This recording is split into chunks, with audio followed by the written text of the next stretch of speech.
The very first one is what I called the Dutch disease syndrome. Dutch disease syndrome. The Dutch disease syndrome is a disease, contagious disease for that matter, which is not natural, but rather it's artificial. How is it artificial? What we call Dutch disease syndrome, I believe the student of economics will definitely go along with me. And those who study political economy too, we understand what I'm saying better. Usually comes up when you crowded out the traditional tradable sectors in your country by the new booming sectors.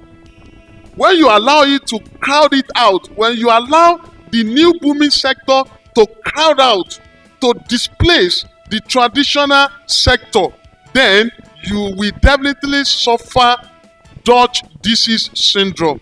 And the consequence of it is always very catastrophic on economy. Today, we find it difficult to talk about these traditional sectors of our economy. I'm talking about the agricultural product.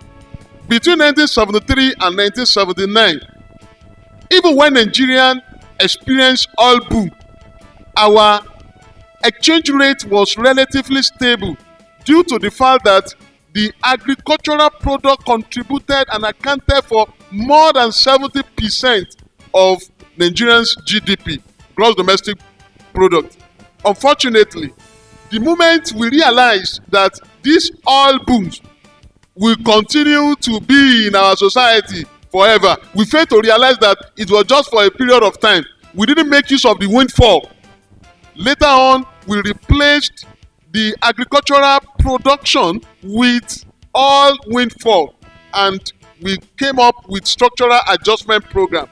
With all this, structural adjustment program was implemented within the context of stringent conditionality, which eventually bring this Dutch disease syndrome into our economy, and that send it all.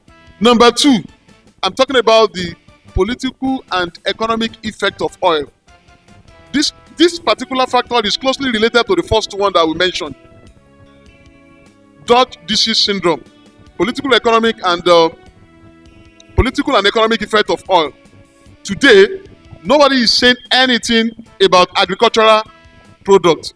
Nobody is looking at the non-export products, non-export sectors. We are now concentrating more on oil.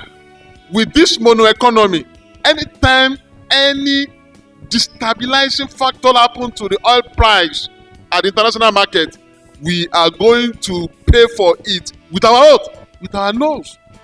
And that's exactly what is happening to our economy.